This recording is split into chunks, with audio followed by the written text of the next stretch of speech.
Bismillahirrahmanirrahim. I am Shamsul Haq, lecturer in the Department of English, Islamabad College for Boys, G63 Islamabad. Today I am going to record lecture number 15 for second year students.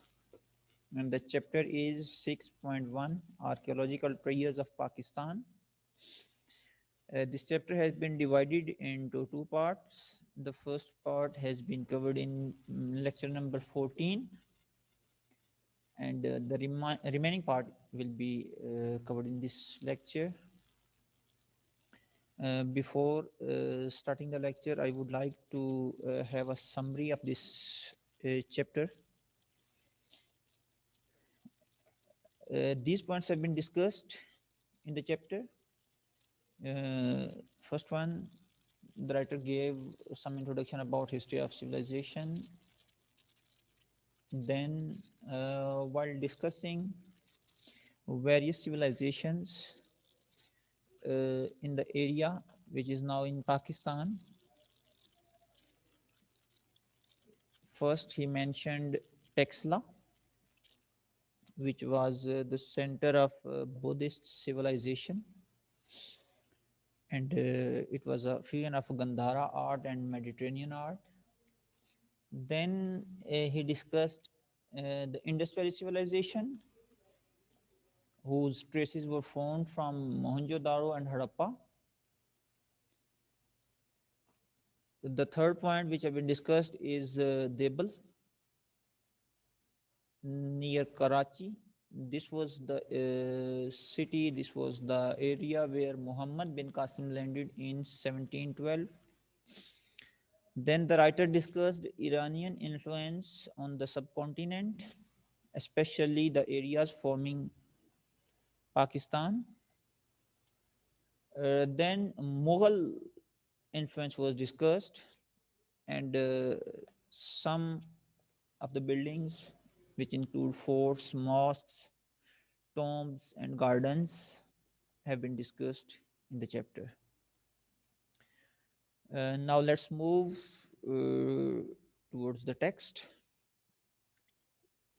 One of the most important aspects of the Mohenjo-daro discovery of its confirmation is its confirmation of the existence of an established civilization in the Indus Valley region before the arrival of Aryan invaders, and also the fact that more than one ethnic type was then present.